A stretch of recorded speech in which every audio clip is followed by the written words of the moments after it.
Job कार्डला ई-के-वाय-सी करणे हे अनिवार्य आहे। तुम्ही जर जॉब कार्ड ई-के-वाय-सी करून घेतली नाही तर तुमचं जॉब कार्ड बंद पडू शकते। नमस्कार, मी रवींद्र इंगोले, मनरेगा राज्य प्रशिक्षक। माझा गाव माझी जबाबदारी, मी समृद्ध तर गाव समृद्ध या पुस्तकाचे लेखक। महात्मा गांधी राष्ट्रीय ग्रामीण रोजगार हमी योजनेअंतर्गत कायद्याअंतर्गत हे अत्यंत महत्त्वाचं दस्तऐवज आहे। दर 5 वर्षांनी जॉब कार्डला नूतनीकरण करणे गरजेचे आहे। या वर्षापासून ऑनलाईन पद्धतीने ई-के-वाय-सी आपण जॉब कार्डची करतो। म्हणजे जॉब कार्डमधले जेवढे सदस्य आहे तेवढ्या सदस्याची ई-के-वाय-सी करणे नितांत गरजेचे आहे। म्हणजेच मजुराची पडताळणी ही ऑनलाईन करतो आहे।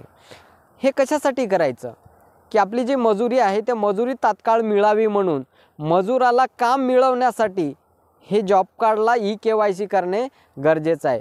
आपल्याला जर वैयक्तिक लाभ घ्यायचा असेल तरीही जॉब कार्डला ई-के-वाय-सी करणे गरजेचं आहे। आणि अत्यंत महत्त्वाचं असते की ग्रामपंचायतमध्ये आपण लेबर बजेट तयार करतो आणि लेबर बजेट हे जॉब कार्डच्या आधारानुसारच लेबर बजेट तयार करतो।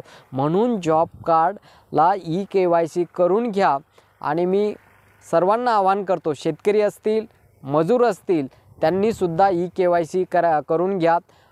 मी स्वतः माझ्या जॉब कार्डची ई-के-वाय-सी केलेली आहे, तुम्ही पण करा।